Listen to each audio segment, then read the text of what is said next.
Fantastic. Good morning, everyone, and a happy new year if it's not too late to wish you all that. It brings me incredible joy to welcome you to our first Wellbeing Talk of 2024.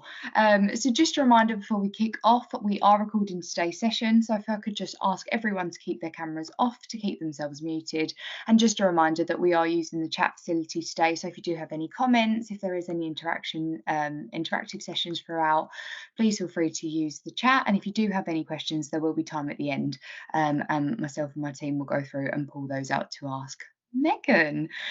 So we are joined today to discuss financial health and being spend savvy by the savvy spender, Megan Micklewright. And I will hand over now for Megan to have a chat with us. Thanks for being here this morning. Hi, Megan. Thank you so much, Grace. Hello, everybody. Yeah, welcome to the Financial Wellbeing Talk. It's a perfect time for it, with it being January. We've all got New Year's resolutions, we want to get better with our finances, but also because the economy and the cost of living crisis has affected us all in recent months and for the past year. So it's a great time to take in and take on board new financial information, see how you can better your finances, things you can change, adapt to hopefully change your financial mindset and also your money management as well. So as Grace said, my name is Megan, also known as the Savvy Spender. I'm a money expert who runs multiple social platforms, helping people feel more financially confident and happy whilst managing their money. So I speak to people day in, day out about money, and I absolutely love it. So first of all, just wanted to kick off with a bit of interaction. You don't have to talk, don't worry. But if you are stationary, sitting at a desk, if you could just pop in the chat at the moment how you're feeling about your finances, just a happy face, a straight face, or a sad face, just to get a general consensus of how we're all feeling.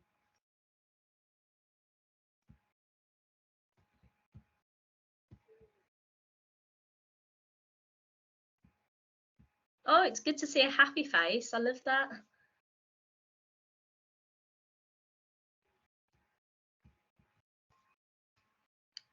Happy's taking the lead at the moment. Brilliant. Keep those coming in, and I will move on. So what we'll cover today, I'm trying not to keep it too presentation heavy. I know seeing lots of words on the screen, it can be a bit mundane, but it's always good to know what we're going to cover, just so you know what we're going over. So we've got budget planning, we've got banking and savings, household bills, which is a favourite at the minute because nobody is enjoying those energy bills, and debt support as well, because I think it's so important to go through the help that is out there if you are really struggling with debt or money needs. So kicking off with budget planning. So before we get into it, another little bit of interaction. I'd love to know if anybody already has a budget, if you use a budget for your money, if you use any budget plans, anything like that. Do you have a budget? Just give me a yes, a no, or a thumbs up or a thumbs down in the chat. And while you're there as well, I'd also like to know how often you check your bank account. Are you someone who checks it daily, weekly, monthly, or maybe less, maybe more? And it's an important note here to explain that having a budget and being on a budget are essentially the same thing. However, the language you use is so important for your money mindset, because having a budget means you control it, but being on a budget means it controls you. And having a budget is having a financial plan for where you want your money to go and allocating your income to different categories, your priorities, and what you want your money to go to. It's brilliant to see that people check it daily and weekly even. That's brilliant.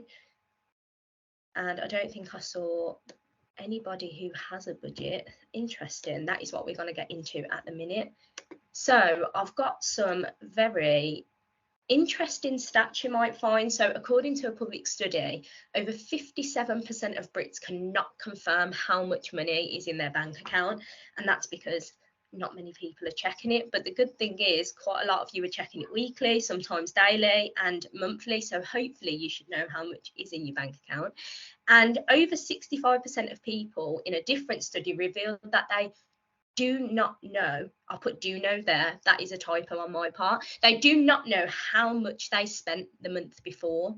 And having a budget would completely eliminate both of those things, because you are the only person who could control your finances. And honestly, it's so liberating to know where your money is going and how much you actually have to spend after all of your bills have come out, all of your monthly expenses. It's so good to know how much you've actually got to use. So, budget planning, let's get into it.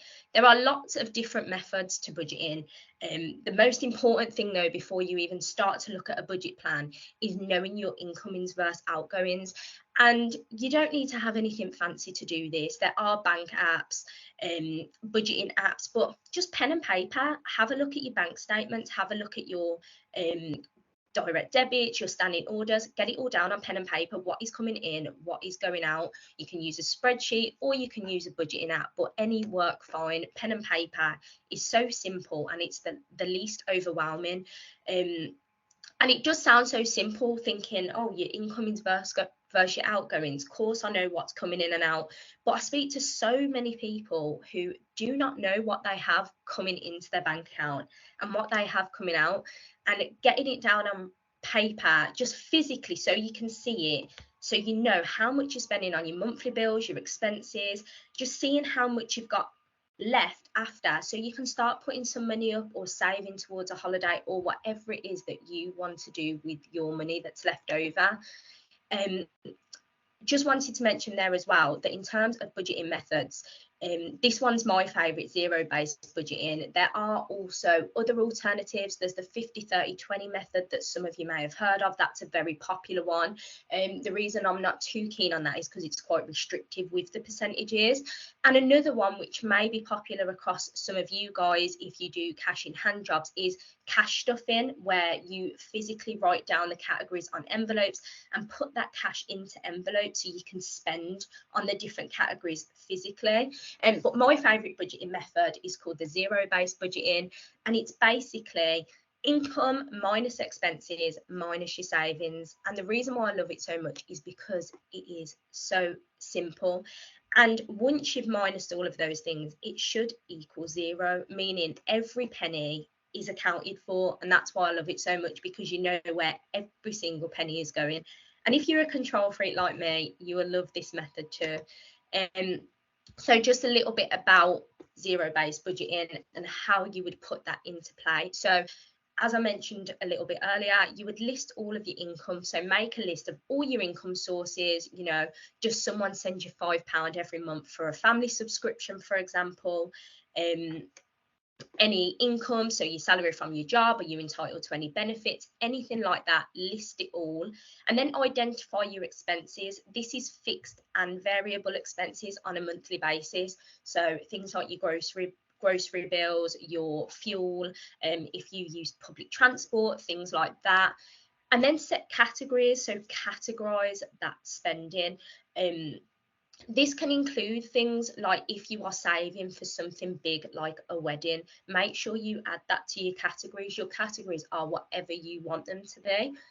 And then the bit that I love the most is assigning amounts. So allocate specific amounts to each category. So for example, your bills, they should be the same every month, give or take. With energy, it may go up and down if you're not on a fixed bill. And then things like if you are saving for like a wedding or a car or a holiday, depending on how much you have on that month, if you've got like birthdays coming up, things like that, things may fluctuate and change. And that is why I love this method, because if you are spending more or less incoming months, you can just change your budget to what's coming up. And then tracking your spending, make sure you are regularly monitoring and adjusting your spending. If the budget isn't working and you're finding that you're falling short for some things, or maybe when you're going shopping, your grocery budget isn't enough, make sure you're adjusting it. That's the great thing about a budget, it's meant to work for you. And then saving and prioritizing. So allocate those funds and prioritize what you want. It's with a budget, it's different for everybody. Some people have different priorities. Some people are prioritizing paying off their debt, for example. Some other people might prioritize their savings. So it is so individual to your personal needs, and that is why budgeting is so good, and the zero-based budgeting is brilliant as well, because you can adjust it. So moving on to banking and savings, this kind of goes hand in hand with the zero-based budgeting, because you'll be using your bank accounts quite often when you've got a budget. So banking and savings, I want to know in the chat, how many bank accounts do you have? How many do you actively use?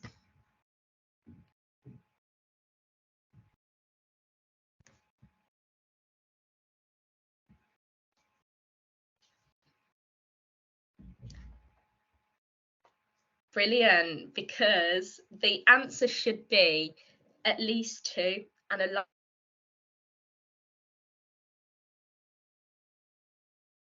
And the reason for that is you should be having one for your bills and your monthly fixed outgoings, and one for your spending.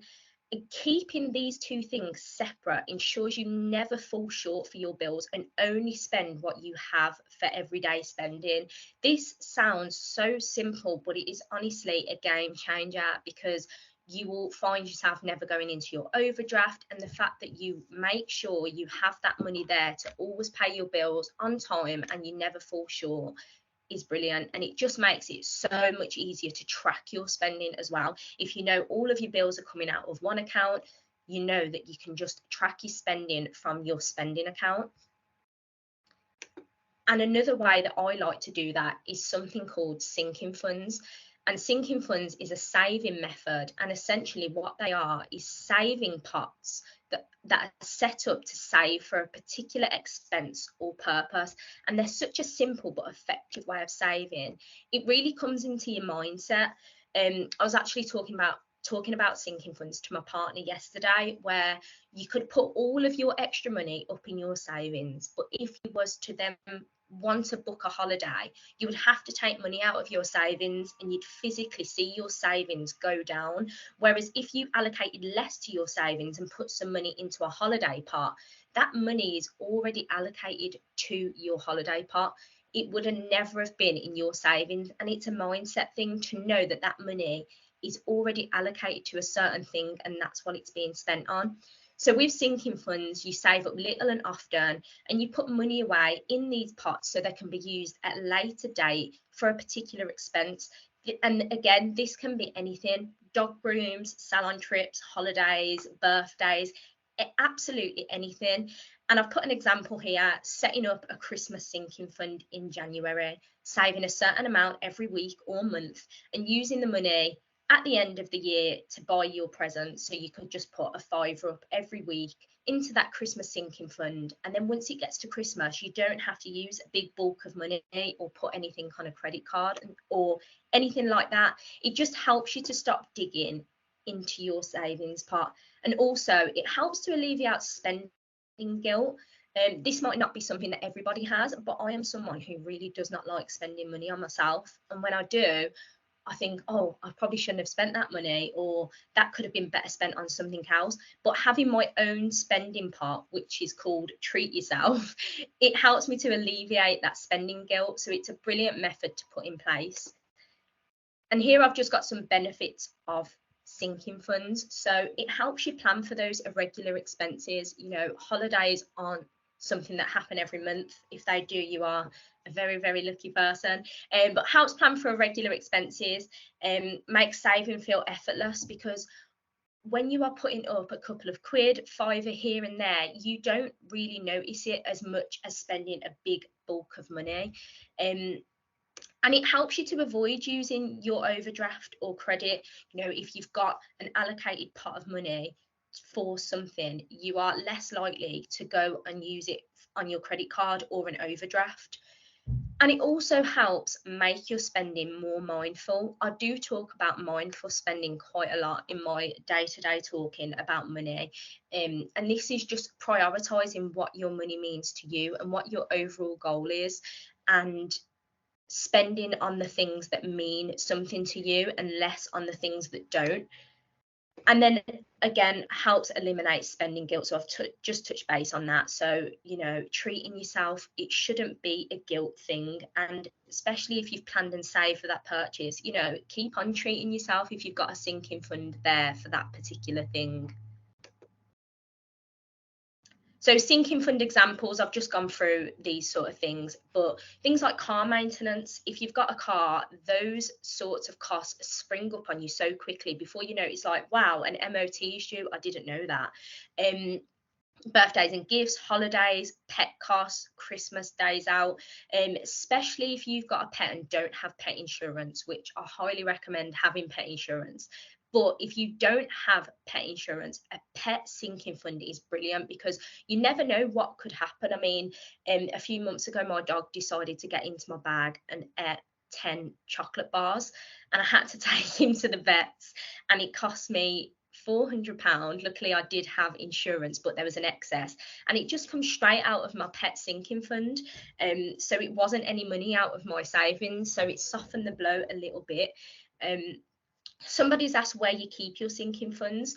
So it's completely up to you where you keep them. I keep mine in Chase Bank, which somebody has actually mentioned.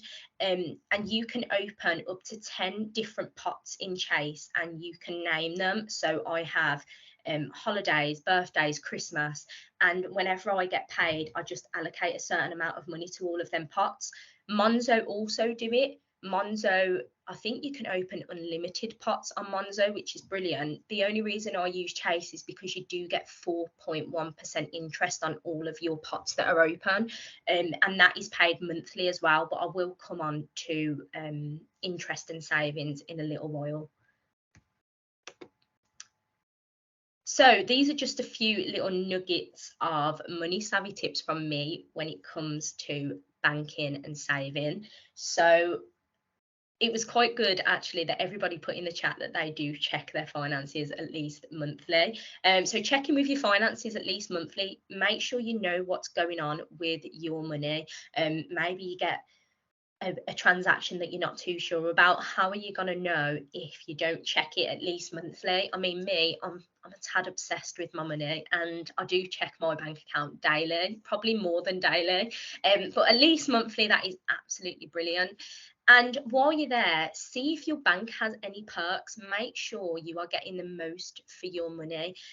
For example, my bills, they come out of a Halifax account, and every month I get £5 just for using that account, but I actually have to pick that £5. So make sure that you know what kind of perks your bank account has. A lot of banks now offer cashback. So Halifax, for example, they have a page dedicated to cashback, loads of different retailers on there. And when you shop with them, you can get like 10% back, 5% back. So just checking that you are with the best bank and getting the most for your money. And following on from that, check your interest rate on your savings account. For years, I had my savings in a Halifax account that was something like 0.02% interest. And then I changed to Chase Bank, which is 4.1, and it's absolute crazy how much money you can get for your money sitting there. And with these high street banks, their interest rates aren't great. So if you are with a high street bank, it's not to say you should leave them, but maybe have a look at transferring your savings, if you have a savings pot, over to a more efficient and cost effective interest account, high interest account. Another great digital bank that has a high interest rate is Crew, and they do actually have an offer on it at the minute where if you sign up with a referral link, you get £10 for free, which everybody loves free money. And no amount is too small to save. Some people don't bother saving because they think that they don't have enough to save, but even just saving £5 a month, it's still something. And you never know when you might need that money, or if something comes in, maybe you won't have this full amount to pay for it, but at least you have something. So starting is the absolute priority. No amount is too small. And yeah, as Grace says, it's never ever too late to start. And knowing your tax efficient ways to save, such as ISAs and LISAs, if you are saving for a home, making sure that you are getting those tax efficient ways to save. The government top up your LISA every year with cash if you are paying into it. And ISAs as well, they are tax free, and it's a tax free wrap for your money. So it's a brilliant way to make sure you are being tax efficient and just efficient with your money. You want to make your money work for you rather than you working for it, getting the best interest rates, tax efficient, and saving that money in a good place. And following on from being tax efficient and making sure that you're getting the most from your money, it's thinking of future you. And one of the things that comes up quite a lot is pensions. And although it might be scary to think, state pension is not enough for people to live on alone. It is a very small amount, and people do have to rely on a private pension, which is such a shame, because we spend so much time working and working hard. You would think that the state pension would be a good enough amount for you to live a comfortable life, but unfortunately a lot of people really struggle on the state pension. And having a private pension just means that you are going to be comfortable in the future. And also having a private pension, a workplace pension, more often, is a great way to get tax relief on your income. It's taken out of your salary pre-tax, and you are only taxed on the amount that is left. So any money that goes into your pension, you will not be taxed on. And majority of workplaces should match your contributions up to a certain percentage, which is essentially free money, which again we all love. So my previous workplace, that I matched it up to 7%, I believe it was. So if you're paying up to 7% in your pension and your workplace also match it up to 7%, you are getting 7% of your pension for free, essentially. And again, the best time to start is now. That is the only thing I can say. So my favorite ever saying is, the best time to start was yesterday, the second best time to start is now, because it's never too late. There's no point thinking, oh well, I'm too old now to save for my pension. You are never too old to save for your pension, because any money is better than none. Of course, with things like pension, time is on your side, so the younger you start, the better. But that's not to say that you shouldn't start if you are a little bit older. You should always start saving. It's always a good time to save. And on the subject of future you and thinking of future you, something else that comes up quite a lot is mortgage overpayments. And this is something that I absolutely love messing with. I don't even have a mortgage, and I absolutely love messing with a mortgage overpayment calculator. So this is for anybody that does have a home, or if you are planning on buying a home, this will be something that will be very useful in the future. So just an example here. Based on a mortgage of £200,000 at a rate of 3.5% interest, if you overpaid your mortgage by just £50 a month, you would be mortgage free almost 3 years earlier, and you would have saved yourself over £12,000 in interest, which is just insane. Messing with a mortgage overpayment calculator and messing with the amount that you can afford to overpay is so brilliant to see how much you can save in interest. It's actually mind-boggling how much money is actually interest on your mortgage payments. And the Money Saving Expert website has a great overpayment calculator. It's brilliant to just mess around with. You can put in how much you can afford. And even if you don't have any spare funds at the minute, it's good to just see it. So in the future, if your financial situation changes, you can mess around and think, oh, if I could put £50 a month, for example, up towards my mortgage overpayments, or £100, how will this look for me in the future? When will my mortgage be paid off, and how much will I be saving? It can really save you so much in interest and help you to become mortgage free a lot quicker. And I've just put another screenshot in here. This is from the Money Saving Expert calculator that I was using when I was putting these slides together. So this is just showing you that the mortgage is 150,000, and the total interest on this is over £75,000. So on £150,000 mortgage, you are actually paying back 225,000, a little bit over. You can see the actual figures there. But I just think it's absolutely crazy that you are paying back so much more than your actual mortgage. So when you're taking out a mortgage for this amount, the amount of interest that's on top of that, and overpaying your mortgage can help decrease that interest. Why pay more if you don't have to? So it's always good to see if you can actually pay more towards your mortgage and get that interest down. And moving swiftly on to household bills, something that is coming up so much at the minute, especially um, with house energy bills. Sorry, Marcy has made a brilliant point. Make sure your mortgage provider allows overpayment, because some don't allow them every month. Some are only twice a year, for example, and some actually charge you for overpaying. So it is different for every single mortgage advisor, mortgage provider. Sorry, make sure you check that you can overpay. You can just, check in with them. It's really easy to find out. Just make sure you know where you stand with it, because you don't want to get a fee for that. So yeah, household bills, something that is coming up so much at the minute, especially with energy bills, and they are just shocking a lot of people, me included. So these were a few little questions you can be asking yourself.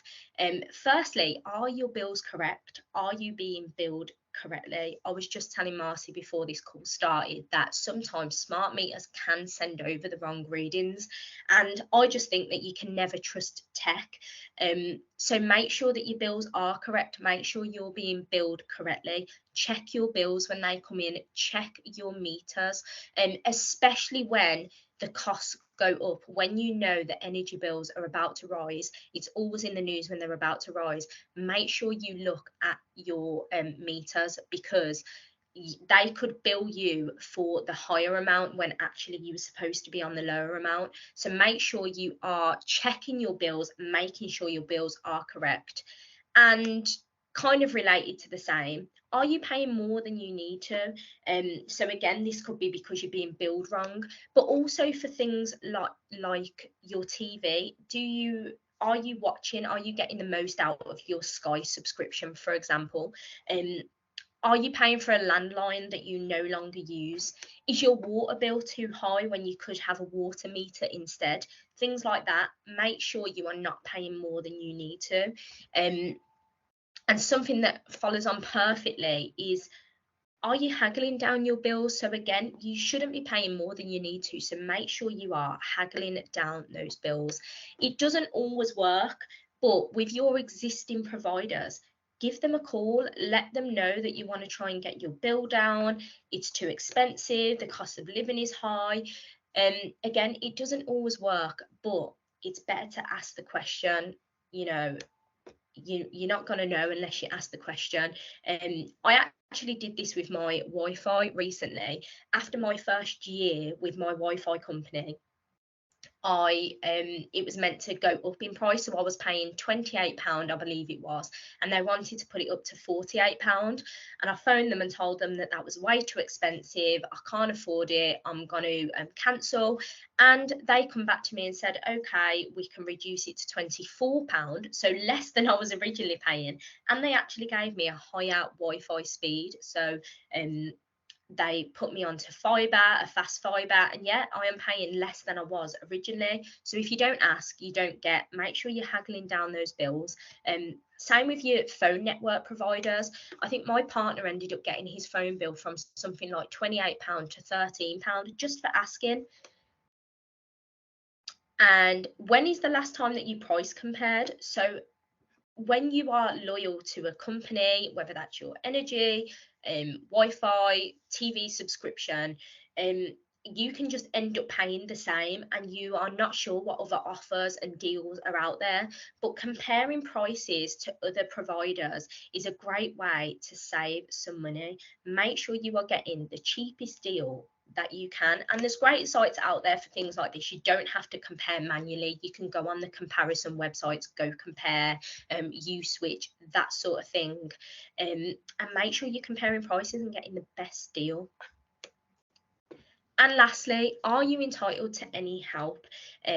So this can be in the form of things like benefits, but also things are out there for people that live alone. For example, you can get a council tax discount if you live on your own.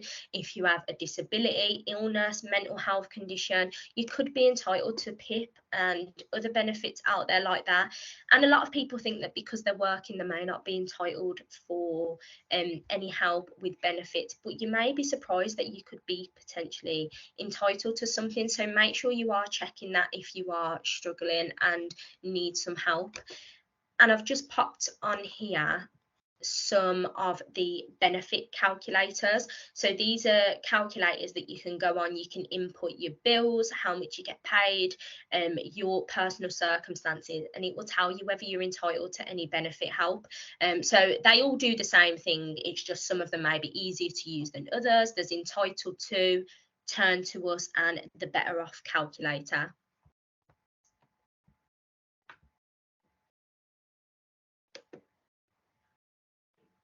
And following on from that, debt support. If anybody is struggling with debt, there is help out there. There is absolutely no shame at all in getting help. So please use the helplines and support that is available. There are a few on the screen, some of my favourites that are really good to help people if they are struggling with money and have debt. There's the National Debt Line, Step Change, and the Debt Advice Foundation. If you Google any of those, they will have a website with more information. Their helpline number is there. It's a free service, and you can find more information on their website. And I have actually come to the end. I have a tendency to talk a bit too fast when I'm on these sorts of calls. But the good thing is hopefully there will be quite a few questions, and we can go over anything that I have spoken about. If there's anything that's cropped up in your head while I've been talking, is there any questions that you've got? Feel free to pop them in the chat, and Grace and Marcy will pick them out, and I'll be able to answer them for you or pinpoint you to different information if you do have any questions.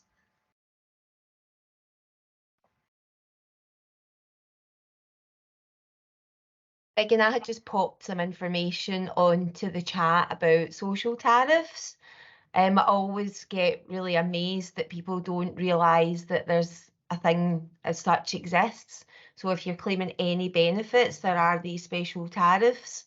And I've put the link for Ofcom, which is, it's really simple and it actually provides a list of all the suppliers who will actually give you a social tariff. And it can be for your broadband, it can be for energy. It's quite limitless actually. So I always find that's an excellent resource. Yeah, that's really good to pop in there actually. If you are on them sort of benefits, make sure you do check that out, because you could be saving some money there. Someone has also mentioned that they used to love paying their utilities by direct debit, but they're actually saving more now by paying via their app. And just touching on this, I don't actually pay for anything direct debit. One, because I don't like them to be able to take the money just willingly. If, for example, your energy bills, they bill you wrong and they have took that money, and now it's going to be harder to get it back than if you paid it manually. This isn't for everybody, because if you are struggling with money, you may want to just make sure that your bills come out via direct debit and it's just gone. But you can save some extra money by paying it via their apps. But also, if you are ever billed wrong, you can have a look at that bill beforehand and question it before the money is taken, and then you have that extra stress of trying to get that money back. I suppose it is just all a bit of a minefield, because I was watching the Martin Lewis programme last night, and I had actually had an alert on my utility provider about setting the tariff. And I was kind of tempted, but the advice he was given was obviously by April, they're predicting that the energy rates will drop 9%. So he was kind of veering people away. I think the offer I was getting was to fix it with a 5% reduction, but when you work out the averages and what they, obviously it's just a projection, but I suppose there'll be a lot of people who will be a bit conflicted about whether they should jump in to fix these rates just for reassurance for future payment. Yeah, yeah, it is a minefield. I remember when they first hiked up, and I was working it out based on calculations if people would be better off. And a lot of the time, you weren't actually better off on the fixed tariffs. And also, a lot of them have exit fees as well. So that's always a good thing to look at. Are they going to charge you if you want to leave when them fees do come down? Me personally, I've always stayed on variable just because it was too late for me to get on a good fixed tariff. And you can watch your own energy consumption. You know, sometimes you may just choose to sit there in your big snuggie rather than putting the heating on and things like that. We've had some questions come in actually in the chat. Yeah, so Kim has asked, is it better to put any spare money towards paying off your credit card or using some of it to put into savings? This comes down to personal preference really, and it all depends how much debt you have got on those credit cards. Me personally, it depends how you see it in your head. With me, I know that I would just want to get that credit card paid off, and any spare money I have, I just want to get it put onto the credit card. But it's not impossible to save and pay off debt.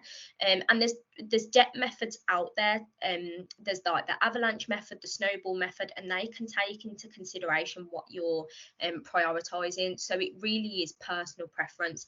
If you want to prioritize building up them savings while paying off debt, if you know your debt isn't going to be paid off for a while, again, it depends how much you have. So if you know your debt can be paid off in a couple of months, maybe prioritize getting it paid off. But if it's going to take you 5 years, for example, to pay off that debt, maybe you do want to prioritize saving as well as paying off that debt.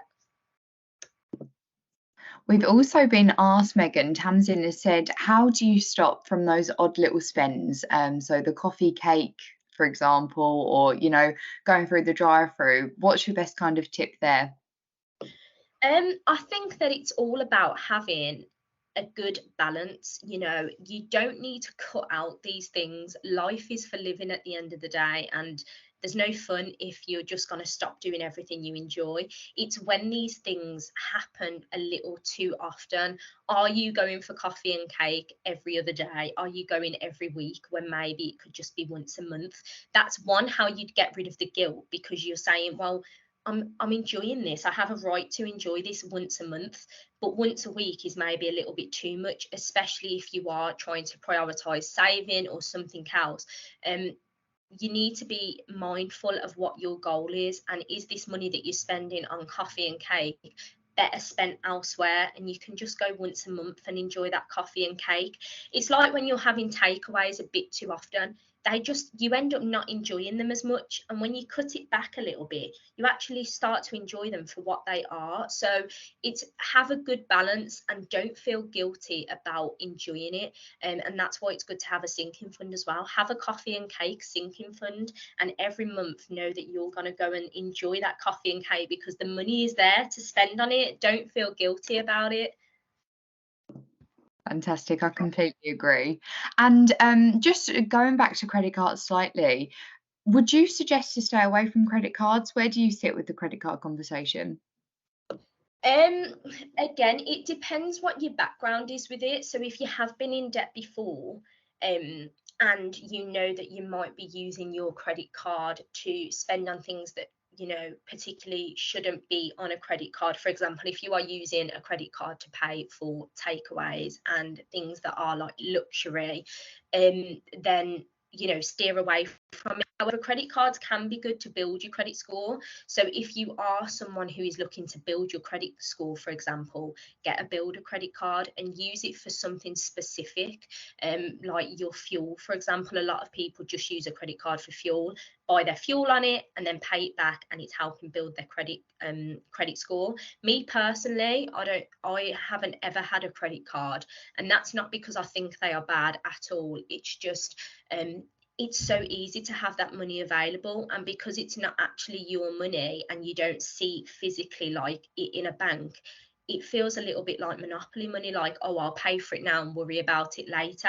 You can't have that mindset with it. It's like Klarna and paying three. You can't buy something on Klarna and think, I don't know how I'm going to pay for it, I'll worry about it later. You need to know you have that money up front. So if you know you can pay off your credit card, definitely use one if it's going to come in handy for things. But you know, you've got to make sure that you can pay it off, because you don't want to end up in a debt hole where you've got some debt and you don't know how you're going to pay it off. Yeah, brilliant. And just echoing the words of Martin Lewis, actually, because he often speaks about credit cards, but he says, and he gets the audience to chant it, you know, pay it off in one at the end of the month. I think it can be quite helpful, can't it, to sort of bump it off for your credit score.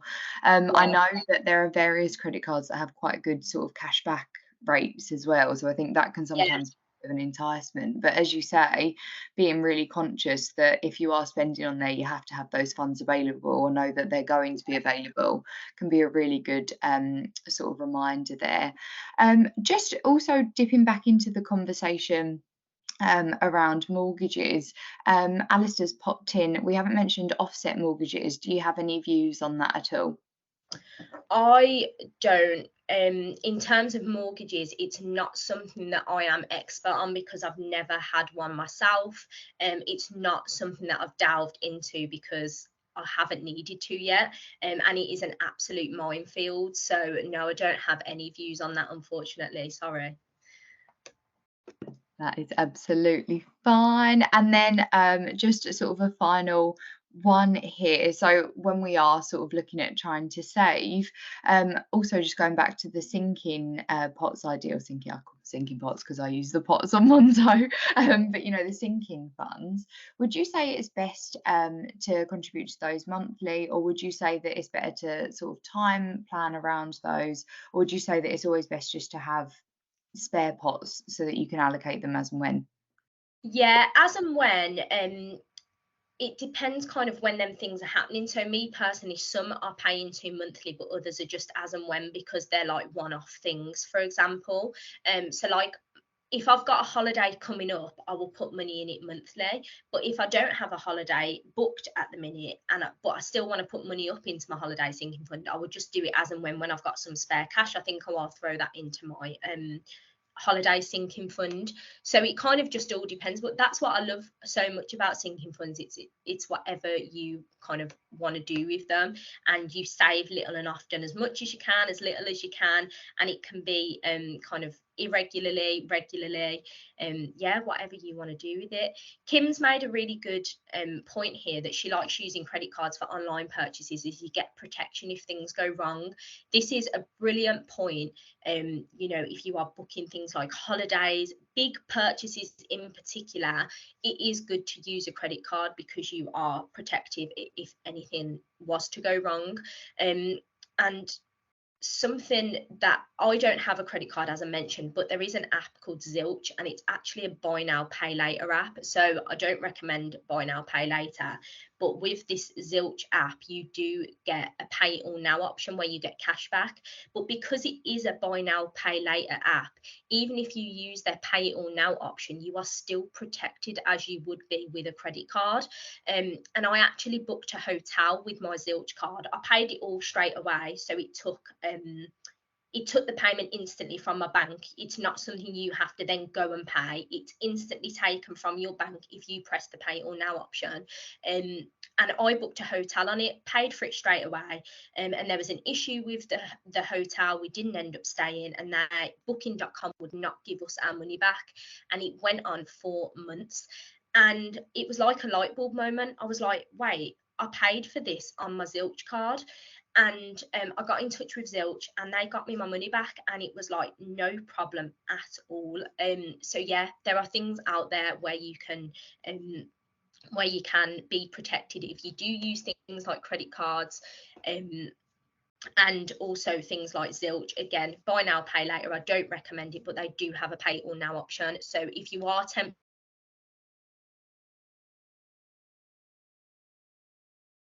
are someone who has them limits in place and would like to get like cashback perks and be protected, it is a really good function to use. Fantastic, thank you. Does anyone else have any questions at all that you want to pop into the chat or come on?